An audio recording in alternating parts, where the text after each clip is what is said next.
Hi, I'm Dr. Lindsey Berkson. I'm a hormone and gut nutrition specialist. I've written 19 books. I was a hormone scholar at Tulane University associated with the med school and Xavier universities, and I've also been a patient. And I'm here to tell you that with health issues, if you really know what's wrong, then you can really fix it. But medicine today, the business model that it's designed to operate with, doesn't have the time to really find out what's really wrong. So you hear these inspiring stories of other people, be they physicians themselves or regular people, where they were eating poorly, addicted to sugar, not exercising, a couch potato, having negative self-talk, and they develop a severe disease like lupus or some severe rheumatoid arthritis. And then they see the functional medicine light, and they discover which foods they're reactive to. They give up sugar. They start taking in a rainbow diet. They start doing everything right. For them, that was their root cause, and they get rid of the illness. That's such a wonderful thing to hear, but that wasn't the case for myself. Most of my life, I have already been living the functional medicine path. My mother was an amazing athlete. She was still running the equivalents of marathons till she was 79.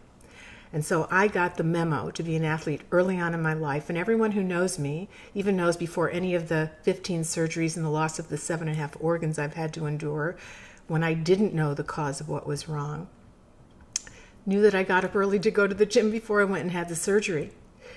I also heard a story that a lecture on You Are What You Eat when I was 17, and that made total sense to me. So early on, I got into the Back to the Land movement, grew my own organic vegetables. Now in my kitchen, I make my own kimchi and sprouts, etc. So people that know me know that I have been enmeshed in a rainbow healthy diet.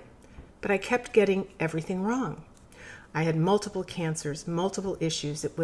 I endured the loss of 7.5 organs and 18 lymph nodes, and all of these well-intentioned physicians saying, you're going to have to learn how to age gracefully. You're never going to be well.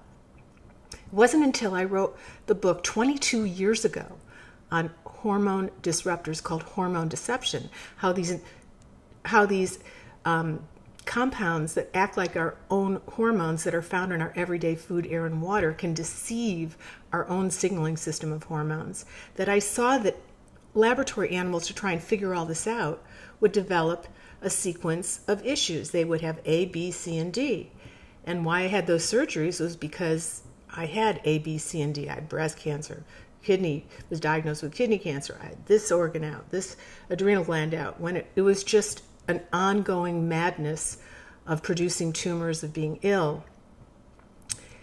And my own history so replicated what I read was happening in the laboratory animals to prove the paradigm and the phenomena of endocrine disruption, that I wrote away from my mother's microfiche films. And I got them right before they shredded them at Michael Reese Hospital in Chicago, Illinois. And lo and behold, I was the very victim of what I was writing that book on.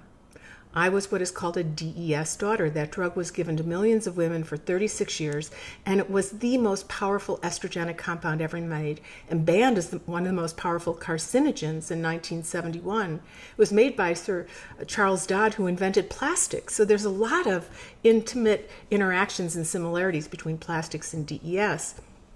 But now I knew what was wrong. So I figured out, with doing a lot of scientific research, how it was that DES created so many tumors. It tamped down very specific tumor suppressor genes like P53 and the Wnt that helps make our constant immune system in our gut. And then I scoured the literature to figure out what upregulated those tumor suppressor genes so they would be more active and effective inside my body. And I had Dr. Jonathan Wright write the very first prescription for personal care out of a compounding pharmacy for the very first time for this compound that no one else had taken. And I gave it to myself and stopped the tumor madness because I knew what was wrong, and now I could stop it. I've had several other health challenges that occurred down through the years, and usually if I go back through the literature and take a look and see if there was experimentation where animals were exposed in the womb to the same chemical or chemicals like that, they then ended up getting that phenomenon. Then I can figure out what's wrong, and then I can figure out what to do to fix it. So that's what I do a lot with my patients. I'm an agile, I love to think. And I think that the medical model today, you go to school, you work so hard, you come out, you're board certified, and you have a procedure of identifying symptoms and then giving pharmaceuticals based on those symptoms. And you really you're seeing patients every 10, 15 minutes. Sometimes they're giving you longer time than that. But if you, after a number of years of care, don't get well, they don't have anything else to offer you, because the thinking is relegated to the laboratories at the universities, the academicians that are the research scientists, but they're mostly focused on getting pharmaceuticals out because that's where all the money is. So where do you go to have someone spend an hour up to 3 hours to look at your whole entire life history, to try and figure out your weakest link that's holding you back? Because once you figure out what's really wrong, then you can fix it. But that takes time. And often disease or not being able to rally or have multiple recurrences are because there's a perfect storm. There's multiple root causes and weak links that are all synergizing in a non-good way to not allow you to be all that you can be. I have fought so many battles in my life, and I know this on a scientific basis as well as a thinking basis, as well as my experience in almost 46 years of nutritional medicine, that when you can figure out what's wrong, you can help many people overcome their illnesses. Suddenly they're scoped and they have no more ulcerative colitis. You help save their colon. You help save them from hysterectomy with cervical dysplasia. And many of these interventions are in the peer-reviewed literature, but they're just not known by the doc that was board certified because of what they learned to get that certification didn't include this. So to have someone on your team where their specialty is complexity, to really take time and help you. And then usually when I write up a patient's intake notes, they might be anywhere from 10 pages to 50 pages with lots of abstracts supporting what I'm saying or recipes, depending if that's what they want. Not everybody wants that much information. But my own story has helped me help you with your story.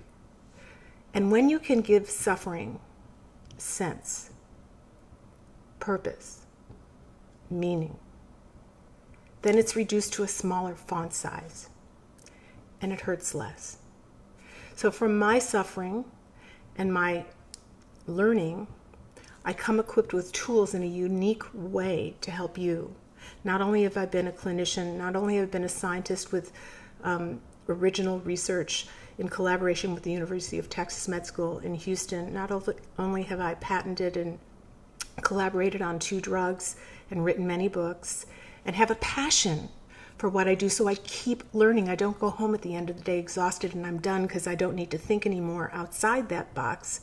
I love to think outside that box.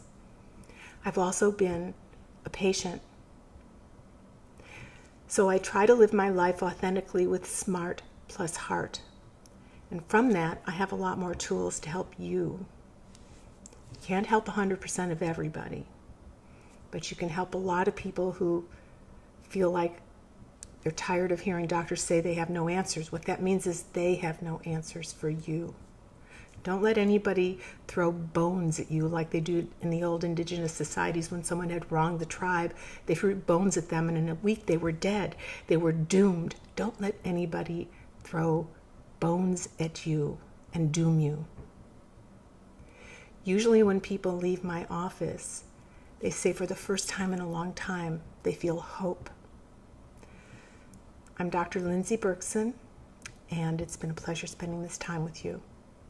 Stay tuned for my latest book on intimacy and my second book on the gut. The first one was a really long seller, Healthy Digestion the Natural Way, and I have a new 650-page book for medical doctors, practitioners, and smart patients. I will never talk down at you. I will only allyship with you to help you. Bye.